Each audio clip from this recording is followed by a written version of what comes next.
అందరికీ నమస్తే. Welcome to big TV. నేను మీ గౌతమి. అయితే ఈరోజు మనతో పాటు ఐకాన్ ఆస్ట్రాలజర్ గట్టుపల్లి సురేష్ బాబు గారు ఉన్నారు. ఆయనతో మాట్లాడదాం.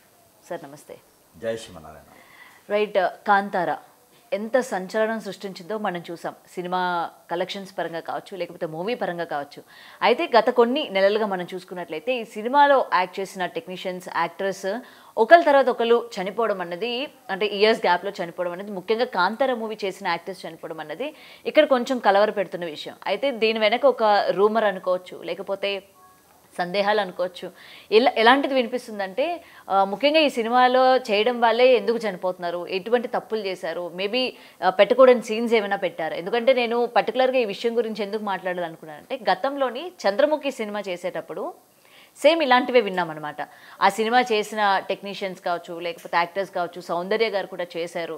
మళ్ళీ అడగొచ్చు, మరి జ్యోతిక గారు కూడా ఉన్నారు కదా అని చెప్పి. బట్ ఏంటంటే అప్పుడు ఒక్కొక్కరు చనిపోతుంటే ఆ సినిమా ఒప్పుకోవడం వల్ల, ఆ సినిమా చేయడం వల్లే చనిపోయారు అని చెప్పి అప్పుడు నేను విన్నా.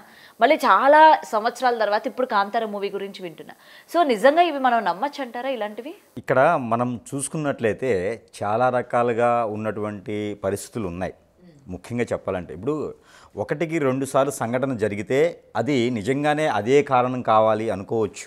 ఇప్పుడు సంఘటనలు ఎలా ఉన్నాయంటే, ఇప్పుడు కాంతార మూవీ చేసినటువంటి టెక్నీషియన్స్ కావచ్చు, డైరెక్టర్స్ కావచ్చు, అందులో యాక్టింగ్ చేసినటువంటి యాక్టర్స్ కావచ్చు, ఇలాగ మరణాలు చూసేటప్పటికి ఏమవుతుందంటే ఒక కారణం ఇదైతే కావచ్చు అనేది ఒక సిమ్టమ్ అయితే ఉండొచ్చు. మోస్ట్లీ అది ఎవరికైనా వచ్చేటువంటి ముఖ్యమైనటువంటి డౌట్. అయితే ఇక్కడ మీరు చూసుకున్నట్టయితే చాలా ఉన్నాయి. ఇందులో మీరు గమనించినట్టయితే శ్రీ విరాట్ పోతులూరి వీరబ్రహ్మేంద్ర స్వామి వారి జీవి చరిత్ర అని చెప్పేసి అని ఎన్టీఆర్ గారు ఒక మూవీ తీశారు. ఐడియా ఉందా? దాంట్లో ఆ సినిమా చేస్తున్నప్పుడు అక్కడ టెక్నీషియన్స్కి, డైరెక్టర్కి, అలానే హీరో అయినటువంటి ఎన్టీఆర్ గారికి కూడా ప్రమాదశాస్తు జరిగింది. అతనికి చెయ్యి ఒకటి పని చేయదు. మీకు తెలిసి ఉంటుందో లేదో నాకు తెలియదు. ఆ మూవీలో ఆ పడిపోవటం వలన ఆ చెయ్యి అనేది చివరి కాలం వరకు కూడా ఆ చెయ్యి అనేది పని చేయలేదు. ఏది కుడి చెయ్యి, ఆ రైట్ హ్యాండ్ అనేది పని చేయలేదు. అప్పుడు కూడా చాలా రూమర్స్ ఉన్నాయి. ఆ దేవుని పిక్చర్ తీస్తున్నారు, అంత ఆషామాషి వ్యవహారం కాదు అని చెప్పేసి అతని మీద రూమర్స్ ఉన్నాయి. సినిమా కూడా చానాళ్ళు ఆపినటువంటి పరిస్థితులు కూడా ఏర్పడ్డాయి. అప్పుడు సంఘాల వాళ్ళు కూడా వ్యతిరేకత చేసినటువంటి సందర్భాలు కూడా ఉన్నాయి. ఇకపోతే వెంకటేశ్వర స్వామి వారి రథ చరిత్ర అని చెప్పేసి సినిమా తీస్తున్నారు.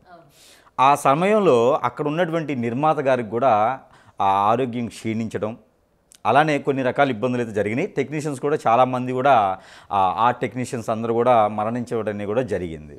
ఇది కూడా మనము పేపర్లో ఆ రోజుల్లో ఉన్నటువంటి మాధ్యాలు తక్కువ కాబట్టి ప్రింట్ మీడియాలో మనము చూసిన సందర్భాలు ఉన్నాయి. ఇకపోతే అమ్మోరు మూవీ, అమ్మోరు మూవీ మీరు చూసినట్లయితే థియేటర్లోకి ఫోటోలు తీసుకెళ్ళి పూజించేటువంటి విధానం కూడా మనం అప్పట్లో చూస్తున్నారు. కోటి రామకృష్ణ గారి నేతృత్వంలో జరిగింది అది. ఆ తర్వాత కోటి రామకృష్ణ గారికి కూడా పెరాలసిస్ రావటము, కాళ్ళు చేతులు పడిపోవటము, దాంట్లో ఉన్నటువంటి టెక్నీషియన్స్, యాక్టర్స్ కూడా కొంతమంది మృత్యుబాధ పడటం కూడా ఆ రోజుల్లో మన ప్రింట్ మీడియా అయితే చూస్తున్నాము.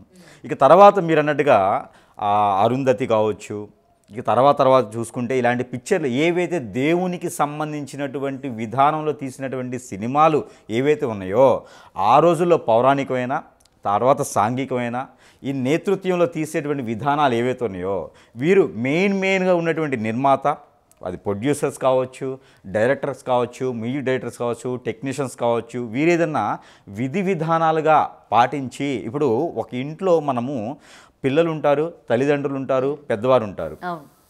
ఒకరిని మనము ఒక వీధికి ఒక ప్రెసిడెంట్ ఉంటారు, ఒక పెద్ద మనిషి ఉంటారు. వారికి ఇచ్చేటువంటి గౌరవం అయితే ఒకటి ఉంటుంది. కులం పక్కన పెట్టేయండి, మతాన్ని పక్కన పెట్టేయండి. ఇప్పుడు చాలామంది మనం చూసుకున్నట్టయితే ఉన్నత స్థాయిలో ఉన్నటువంటి వారు సీఎంలు కావచ్చు, ప్రధానులు కావచ్చు, మంత్రులు కావచ్చు, వీళ్ళందరికీ కులంతో మతంతో సంబంధం లేదు. అందరినీ ఏకదాటిగా చూసేటువంటి విధానం ఉంటుంది. చర్చికి వెళ్తారు, మసీదుకి వెళ్తారు, అలానే హిందూ దేవాలయాలకు వెళ్ళేటువంటి విధానాలు అయితే కనిపిస్తూ ఉన్నాయి. ఎక్కడా కూడా ప్రమాణపూర్తిగా వారు అందరినీ ఒకేలా చూసేటువంటి తత్వం ఉంటుంది. ఎందుకు అంటే అది గౌరవం. అంటే వారికి గర్భగుడి ఒకటి ఏర్పాటు చేసి ఎన్నో రకాలైనటువంటి శక్తి యంత్రాలు ఏర్పాటు చేసి ఎంతోమందిని ఆ అమ్మవారు కావచ్చు, ఆ అయ్యవారు కావచ్చు, ఆ స్వామివారిని కొలిచేటువంటి దైవంతో కూడినటువంటిది. మనము దేవుడు అంటే ఇంట్లో వాళ్ళని ఎలా అయితే కొలుస్తామో అదేవిధంగా దేవుడు మనకి మంచి చేస్తాడు. ఎంతో పవిత్రంగా మనము స్నానాలు ఆచరించి ఎంతో పవిత్రంగా మనం ఉండేసి ఆలయానికి వెళ్ళి నమస్కారం చేసుకుంటాం, పూజలు చేసుకుంటాం, యజ్ఞ యాగ హోమాలు లాంటివి ఎన్నో రకాలు చేస్తాం. మనకి ఏదైనా సమస్య వచ్చినప్పుడు గుర్తొచ్చేది ఎవరు? దేవుడు గుర్తొస్తాడు. ఎందుకు? దేవుడు మనకి ఏదో చేస్తాడు అనే కదా. అలాంటి దేవునికి సంబంధించినటువంటి సినిమాలు కావచ్చు, వాటికి చిత్రీకరణ కావచ్చు, డ్రామాలు కావచ్చు, నాట్యాలు కావచ్చు, నాటకాలు కావచ్చు, ఇవన్నీ కూడా ఏంటంటే కొల్లగలిపినటువంటి విధానం అనమాట. ఇప్పుడు ఒక సినిమా మనకి పిక్చర్ స్టార్టింగ్ రైల్స్లో వేసినప్పుడు ఏంటంటే దేవుని ఫోటో వేస్తారు. ఎందుకంటే మాకు ఏమి ఇబ్బంది లేకుండా ఆ దేవుడే మమ్మల్ని కాపాడాలి అనేది. ఒక వైద్యుడు కూడా దేవుడిని నమ్ముకొని వైద్యం చేస్తాడు. అంటే రూపం లేనటువంటి దేవుణ్ణి మనం నమ్మామంటే ఆ నమ్మకానికి భిన్నంగా ఏంటంటే ఏదో శక్తి ఉన్నది అని అర్థం. ఆ శక్తి ఉంది కాబట్టి ఖచ్చితంగా వీరు చేసేటువంటి విధానంలో తప్పుతాయకం ఏదైనా ఉంటే మాత్రమే ఆ శక్తి శిక్షిస్తుంది. ఇప్పుడు అంతే కదండి, ఇంట్లో ఎవరైనా తప్పు చేస్తే నేనేం చేయలేకపోవచ్చు నీకు, కానీ ఆ దేవుడు చూస్తాడు అంటారు కదా. ఎందుకంటారు ఆ దేవుడు చూస్తారని అంటే ఖచ్చితంగా ఆ శిక్ష అనేది అక్కడ రాస్తారు. ఆ దేవుడు చూస్తాడు కాబట్టే మనం ఏం చేయలేకపోయినప్పుడు దేవుడి మీద వేసేస్తాం అనమాట. అంటే దేవుడు శిక్షిస్తాడని మనకి నమ్మకం కదా. అంటే ఎవరైనా అది చెప్తారు కదా. అందుకని అది లేదు అని చెప్పలేం. ఆ అనుమానం కాస్త నిజమేమో అని కూడా చెప్పవచ్చు. ఇంకెందుకండి, మొన్న ఈ మధ్యన ఒకటి హర్రర్ మూవీ ఒకటి ఉంది. అది టాలీవుడ్ హర్రర్ మూవీ మొన్న ఈ మధ్య రిలీజ్ అయింది ఒకటి. ఆ మూవీలో నటించినటువంటి నటీనటులకి ఇద్దరికీ అనారోగ్య పాలైపోయినారు. వారికి చేతబడి అయిపోయింది. అంటే బ్లాక్ మ్యాజిక్ లాంటిది ఒకటి జరిగిపోయి వారిద్దరి పరిస్థితి బాగలేదు. ఇలానే మొన్న సౌత్ ఆఫ్రికాలో ఒక మూవీ ఇట్లానే, అది కూడా ఇలానే ఉంటుందన్నమాట. ఏది? Horror movie. ఈ హర్రర్ మూవీలో నటించినటువంటి తీసినటువంటి డైరెక్టర్ గారు లేరు, అలానే నిర్మాత కూడా లేదు హర్రర్ మూవీకి. ఎందుకు అంటే ఇక్కడ ఒక కారణం ఉంటుంది. హర్రర్ అంటే కొన్ని ఉంటాయి, యక్షిని, పరి, జిన్నాత్ ఇలాంటి కొన్ని ఉంటాయి.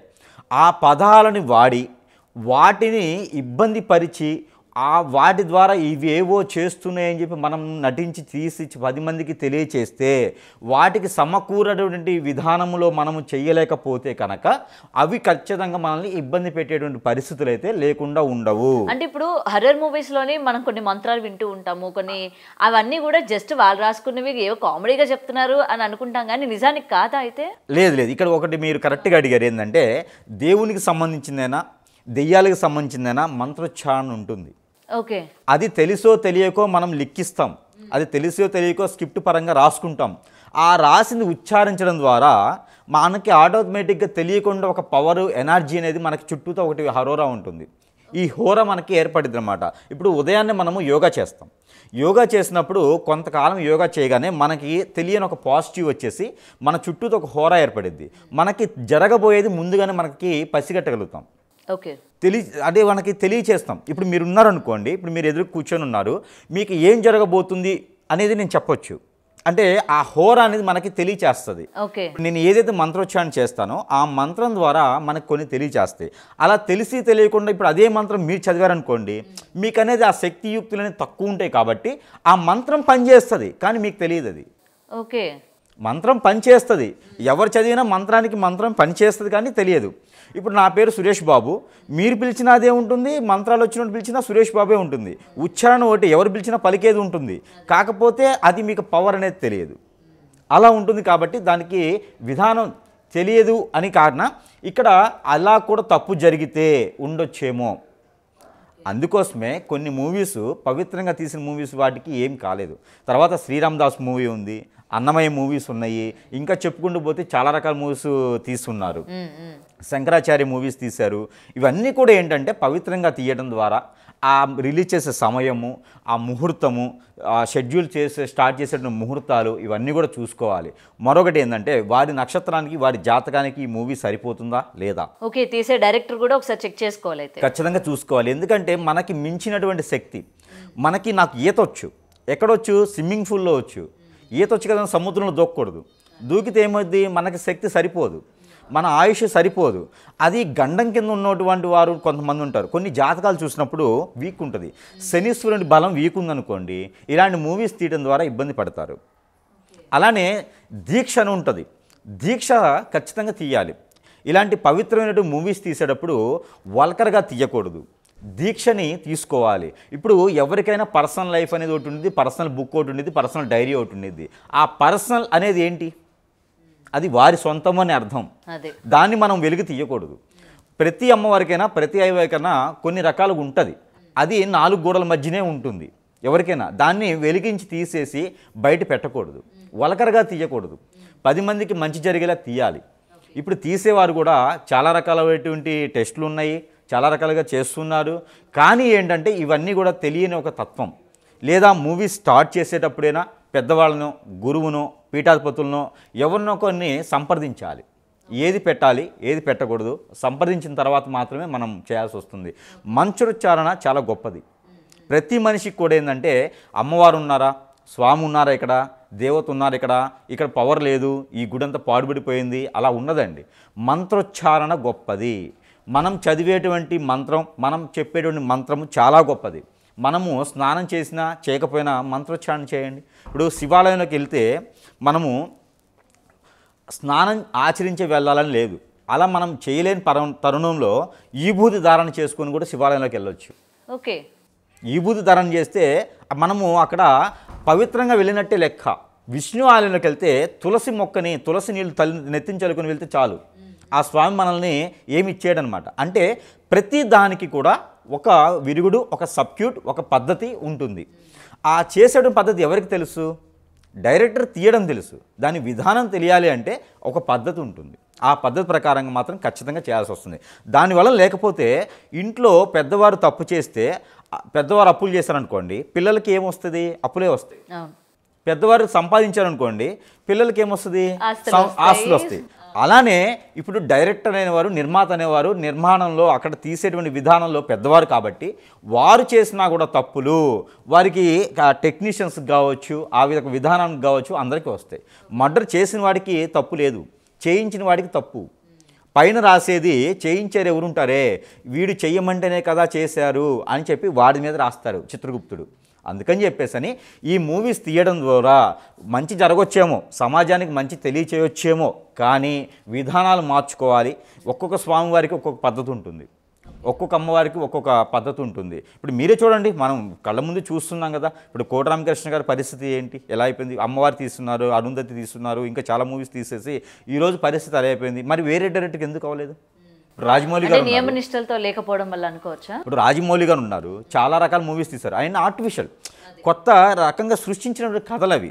అక్కడ దేవుడు లేడు, దెయ్యము లేదు, సృష్టించినటువంటి కథలు అవి. వాటి వల్ల ఏం ప్రాబ్లం రాదు. ఇక్కడ ఏంటంటే కాంతార అనే అమ్మవారు అక్కడ గ్రామదేవత.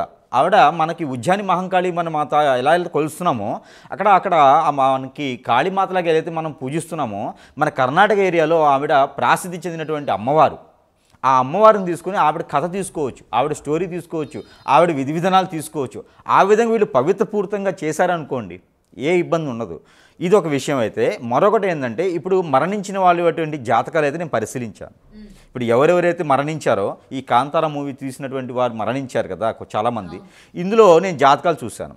అలానే మీరు అన్నారు అరుంధతి, అది ఏది అన్నారు, చంద్రముఖి మూవీలో మరణించిన వారు సౌందర్య గారు కావచ్చు, తర్వాత ఇంకా ఉన్నారు కదా, వీరందరి జాతకాలు కూడా నేను పరిశీలించాను. ఇప్పుడు మీరు నాకు చెప్పిన తర్వాత నాకే ఒక డౌట్ ఏర్పడింది, అసలు ఏంటి ఇది పరిస్థితి, నిజంగానే కావచ్చు కదా అని ఏర్పడింది. ఎందుకంటే మా చిన్నప్పుడు డ్రామాస్ అని వేసేవారు ఊళ్ళల్లో. ఆ హరిశ్చంద్ర డ్రామా, శ్రీకృష్ణ తులాభారం, అలానే చింతామణి లాంటి శ్రీ విరాట్పూర్ వీరబ్రహ్మేంద్ర స్వామివారి చరిత్రని దేవుళ్ళు తీసుకొచ్చేసి డ్రామాలు వేసేవారు. ఈ డ్రామా వేసేవారు రికార్డ్స్లని ముందుగా చేస్తూ ఉంటారు. ఈ రికార్డ్స్ చేసే తరుణంలో వాళ్ళకు 40 రోజులు రికార్డ్స్ చేసుకొని డ్రామా అనేది వేస్తారన్నమాట, నాటకం అంటారు. ఈ నాటకం రచించి వేస్తారు. ఈ వేసే తరుణంలో ఏమైందంటే వారికి కొన్ని నియమాలు ఉంటాయి. ఈ నియమాలు ఏమవుతుందంటే, ఆ నియమాలు దాటకూడదు. మనం చెప్పులు వేసుకోకుండా ఉండాలి, దీక్ష అనమాట. దానికి నాన్ వెజ్ భుజించకూడదు, అలానే ఒకే దగ్గర నిద్రించకూడదు, భార్యాభర్తలు ఒకే దగ్గర నిద్రించకూడదు, ఇలాంటి నియమాలు కొన్ని ఉంటాయి. ఆ 41 రోజు కనుక మనం పాటించి ఉన్నట్టే, అలా పాటించిన వారికి ఏం కాల. అలా పాటించకుండా ఉన్నారు కాబట్టి ఒక 2 రోజులు ఎక్కడో పార్టీ ఉంది, ఫంక్షన్ అని చెప్పేసి వెళ్ళేసి ఏమవుతుందిలే అని చెప్పేసి అని వారు నాన్ వెజ్ భుజించినారు. ఆ నాన్ వెజ్ భుజిస్తే ఏమైందంటే అండి, ఈ నాటకం వేసేటప్పుడు ఆయనకి సడన్గా స్ట్రోక్ వచ్చింది మధ్యలోనే. పద్యం చదువుతూ ఉండగానే స్ట్రోక్ వచ్చేసింది. అదొకటి. ఇంకొక పర్సన్ అందులోనే ఉన్నారు, ఆయన సిద్ధయ్యకి వేస్తున్నాడు. ఇతను చెప్పింది బ్రహ్మంగారికి వేసిన ఆయన, ఈయన సిద్ధయ్యకి వేస్తున్నారు. సిద్ధయ్యకి వేసినానికైతే తెలియకుండా మైకులు కట్టినటువంటివి పుల్లలు జారేసి కంటికి తగిలిపోయింది. మరి వాళ్ళిద్దరికీ ఎందుకయింది?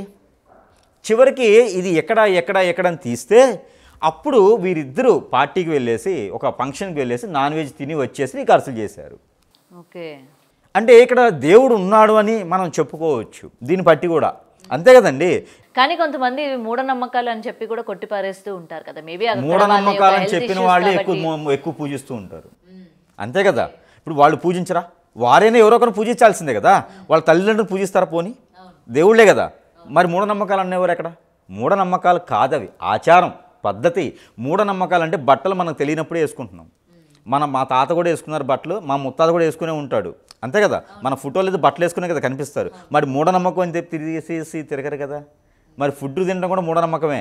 మనం బియ్యం తింటున్నాము, మా ముత్తాతలు కూడా అయ్యే తిని ఉంటారు కదా. మరి అది మూఢనమ్మకమే కదా. టాబ్లెట్స్ బతకొచ్చు కదా. అలా చేయరు కదా. మూఢనమ్మకం కాదు, వారికి వారు నచ్చ చెప్పుకునే దానికి ఏదో ఒకటి కావాలి, అంతేగాని ఇది మూఢనమ్మకం కాదు. ఇది పద్ధతి, ఆచారం, సిద్ధాంతం, సనాతన ధర్మం.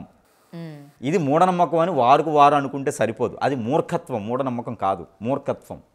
ఇప్పుడు మీరు మూఢనమ్మకం అని చెప్పేసి అని ఒక దేవుణ్ణి పక్కన పెట్టారు. మరి మీరు మొక్కరా? మీరు కారు కొంటారు, పూజించరా? చేస్తాం కదా. ఇల్లు కొంటారు, గృహప్రవేశం చేయరా? కొట్టి పారేసిన లోపల ఎక్కడో ఒక భయం అన్నది ఉంటుంది కదా. పోనీ పెళ్లి చేసుకుంటారు, ఆచార ప్రకారంగా చేసుకోరా? చేసుకుంటాం. పిల్లలు పుడతారు, బారసాలు చేయరా? ఇవన్నీ మూఢనమ్మకాలే కదా. మరి ఇంకెక్కడ మూఢనమ్మకం? ఇవి మూఢనమ్మకాలు కాదు, మూర్ఖత్వం.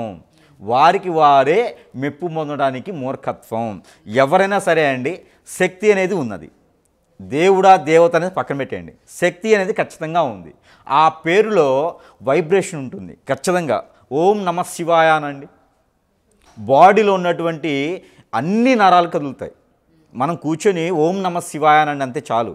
అంటే ఆ మంత్రంలో శక్తి ఉంటుంది. దేవుడు అనేది మీరు ఎవరినైనా తలుచుకోండి, ఆ మంత్రోచ్చారణలో శక్తి ఉంటుంది. ఆమెన్ అనండి, ఎక్కడి నుంచి వస్తుంది? క్రైస్తవులే కదా. ఆమెన్ ఎక్కడి నుంచి వస్తుంది?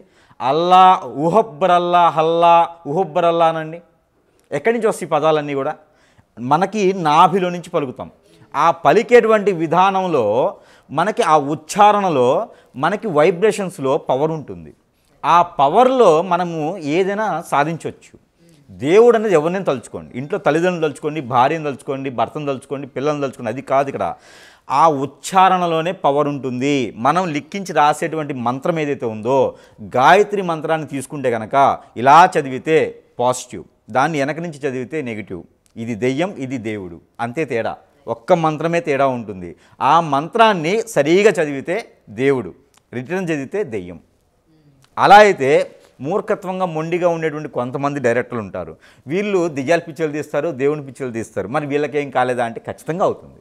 అంటే ఇన్ ఫ్యూచరా? ఇన్ ఫ్యూచర్ కాదండి, అవుతుంది, ఆల్రెడీ అవుతుంది. ఇక మీదటి కూడా అయ్యేటువంటి అవకాశాలు మెండుగానే కనిపిస్తున్నాయి. ఇంకో విషయం ఏంటంటే, చాలా వరకు మనకి కాంతారా కాబట్టి నేషనల్ పిక్చర్ ఉంది కాబట్టి దాని నుంచి మనం మాట్లాడుకుంటున్నాం. ఇంకా చిన్న చిన్న సినిమాలు తీసి మరణించిన వాళ్ళు, ఇబ్బంది పడేవాళ్ళు, ఏదో రకంగా కాంట్రవర్సీకి వెళ్ళేవాళ్ళు, స్టేషన్కి వెళ్ళేవాళ్ళు, కోర్టుకి వెళ్ళేవాళ్ళు, ఇబ్బంది పడేవాళ్ళు చాలా మంది ఉన్నారు. అంటే చిన్న తప్పులకి చిన్న శిక్ష, పెద్ద తప్పులకి పెద్ద శిక్ష అన్నట్టు. ప్రతి ఒక్కరు చంటి జైలుకి వెళ్ళాలని లేదు. చిన్న తప్పు ఉందంటే చిన్న శిక్ష పడుతూనే ఉంటుంది వారికి. ఏదో ఒక విధంగా HIV రావచ్చు, క్యాన్సర్ రావచ్చు, దీర్ఘకాలికంగా ఇబ్బంది పడవచ్చు, అందరూ దూరం అవ్వచ్చు. డబ్బు ఉంది, డబ్బు తినలేం కదా, అన్నమే కదా తింటాం. అలానే వారికి శిక్ష అనేది ఏదో ఒక రకంగా అయితే ఖచ్చితంగా ఉంటుంది. ఇది సినిమాలు తీయటం వల్ల అని కాదు, రాజకీయం చేయటం వల్ల అని కాదు. ప్రతి ఒక్కరు దీని నుంచి మనం నేర్చుకోవాల్సింది ఏంటి అంటే, దేవుణ్ణి అంత సింపుల్గా కొట్టి పాడేసేటువంటి విధంగా దేవుడు ఏం చేయలేడు, అతనికి మాటలు రావు, అమ్మవారికి మాటలు రావు అని చెప్పేసే విధంగా గనక ఎవరైతే వారు ఉంటారో, మీరు అన్నారు ఇందాక మూర్ఖత్వము, మూఢనమ్మకం అని, ఆ మూఢనమ్మకాలు అనేది పక్కన పెట్టేసి ఉన్నాడనే నమ్మకంతో ఉన్నవారికి మాత్రమే ఇబ్బంది లేకుండా ఉంటుంది. మనము కొలవకపోయినా కొలిసే వాళ్ళని మనమేం అనకూడదు. మన పని మనది, వారి పని వారిది, ఎవరి సిద్ధాంతం ఎవరి విధానం వారిది. ఇకపోతే ఈ మూవీస్ సమయానికి వచ్చినప్పుడు అయితే ఖచ్చితంగా వారి జాతకం అయితే నేను పరిశీలించాను.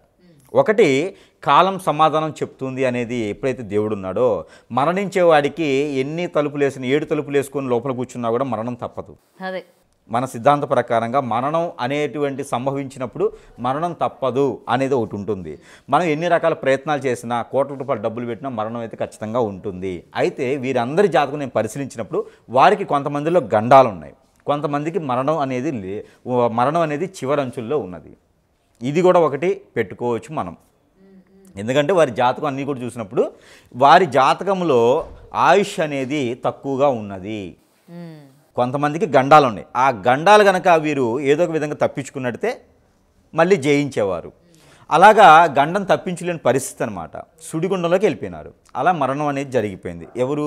సౌందర్య లాంటి వారికి. ఆవిడికి మరణం లేదు, గండం మాత్రమే ఉంది. కానీ ఆయన పక్కన ఉండడం వల్ల అక్కడ సిచ్యువేషన్ లేదు కాబట్టి మరణం జరిగింది.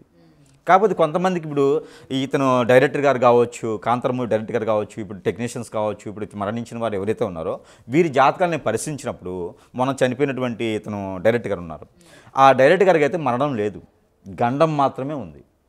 కానీ అక్కడ సిచ్యువేషన్లో ఆ గండానికి తగ్గట్టు విరుగుడు లేదు కాబట్టి మరణం సంభవించింది.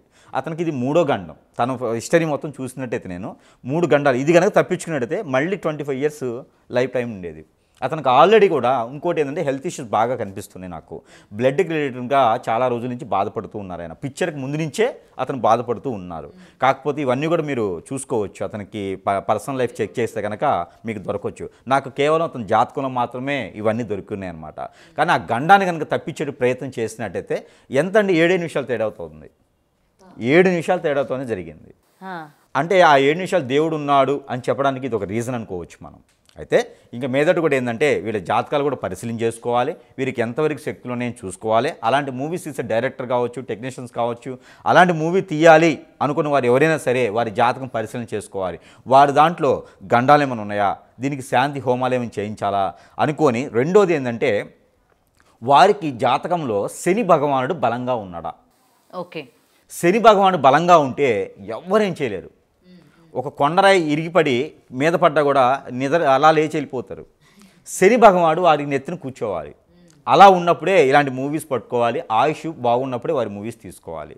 అప్పుడు ఎవ్వరు ఏం చేయలేరు. ఓకే, ఏదో మనకి ఒక డ్రీమ్ ఉంది కదా, ఈ క్యారెక్టర్ మనం చేయాలనుకుంటున్నాము, సో అది చేసేయాలి అన్నది. లేదా ప్రత్యామ్నాయంగా వారు ఏదైనా యజ్ఞ యాగ హోమాలు కానీ జపాలు కానీ చేయించుకోవాలి ఖచ్చితంగా. వీటన్నిటికన్నా కూడా వారు దీక్ష అనేది ఖచ్చితంగా చేయాలి. వాళ్ళు 40 రోజులు తీస్తారా, 3 నెలలు తీస్తారా, ఎన్ని రోజులైనా తినండి. పిక్చర్ స్టార్టింగ్ నుంచి ఎండింగ్ వరకు కూడా దీక్ష అనేది ఒకటి ప్రారంభించుకోవాలి. ఆ దీక్షలో మనం ఏదైతే ప్రమాణాలు చేసామో ఆ ప్రమాణాలు ఖచ్చితంగా నెరవేర్చుకునే విధంగా ఉండాలి. ఈ విధంగా తీస్తే మాత్రమే ఏ మూవీస్ తీసినా ఏది చేసినా కూడా పద్ధతిగా ఉంటుంది, బాగుంటుంది. మరొకటి ఉంది, అన్నిటికన్నా ముఖ్యమైనటువంటి విషయము, ఈ మూవీస్ ఇలాంటి అమ్మవార్లు కావచ్చు, దేవుల్ని కావచ్చు, మూవీస్ తీసేవారు ఎవరైతే ఉన్నారో వారికి మరొక హెచ్చరిక ఏంటంటే కనుక, హెచ్చరిక కాదు సలహా అనుకోవచ్చు.